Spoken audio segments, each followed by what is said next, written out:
Hi, this is Swan with Swan Amity Studios, and we are back with Captain Janeway, my B-77 Bernette, and we're stitching out stitches 122 through 124, the last of our satin stitches.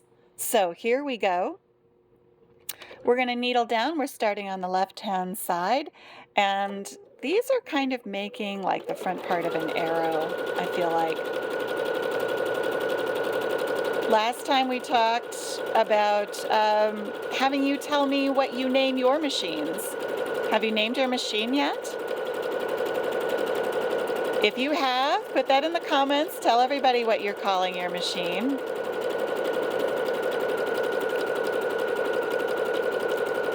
Now, not only does that make me feel like I am friends with my machine, but sometimes your machine's going to misbehave. And I have to tell you, it's just, it's a little satisfying to give your machine a good talking to and have it be a name. And I have quite a few, and they all have names. So I think that's the fun part. I admit it. It's a good time. We're going to go ahead and break that there. There we go. Really nice zigzag. That looks great. I feel like I would like to see that on a lot of things. Now, if you make bags, I think this would be a really great bag stitch. It looks great up and down and side to side. Let's go ahead and mark that as 122.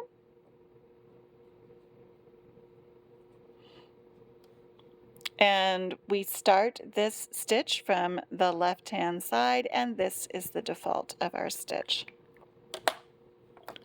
Let's take a look at 123. Now remember, I'm stitching out most of these for the first time with you, so I don't know what they're going to look like every time.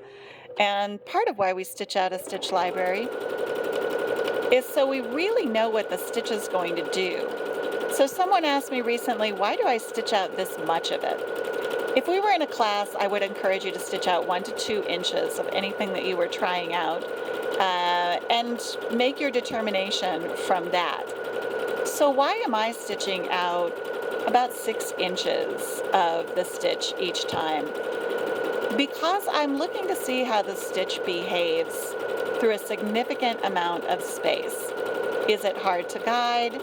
Does it pull my sample from one side to the other? Does it maintain well? And for that, I like to get more than 5 inches of a test strip and really get a good feel for what the stitch is going to do. So 2 to 3 inches or 1 to 2 inches is just not quite enough for me to gauge everything. Look at that. That is a beautiful partner to the display. Really gives me a great idea of what stitch is going to look like. Very in line with my expectations. And it looks really good. That is number 123 and starts from the left-hand side. Here's our last one in the satin stitch in the 100 folder, and we're noticing it starts a little to the right of the center. So we're gonna bring our presser foot down and, ooh, I can already tell I wanna move that over just a little bit. Almost in the center line, almost in the center line. There we go. That looks good. Let's start from there and see where our build goes. Oh, almost right down the middle. But it's connecting our hearts at the widest point of the heart, which is why it's going to start a little to the right of the center line. Now I'm already noticing too that as it builds each new heart, it's trying to string them a little bit separated. So I'm going to have to watch for how that pulls the fabric through really quickly as it completes each one of the shapes and gets ready to start a new one. So I just want to be prepared for that. And we're going to stop there. Now, if I was coming to the end of one of those hearts on a project, I would want to slow the machine down just a little bit so I got prepared to stop. But aren't those great? Those look like perfect hearts. I'm super pleased with those. Very nice. They look great. That is 124. Fabulous. Okay, that was all of the decorative stitches. That was the last three that utilize from folder 100. So when we come back and start our next series of videos, we're going to be doing something new.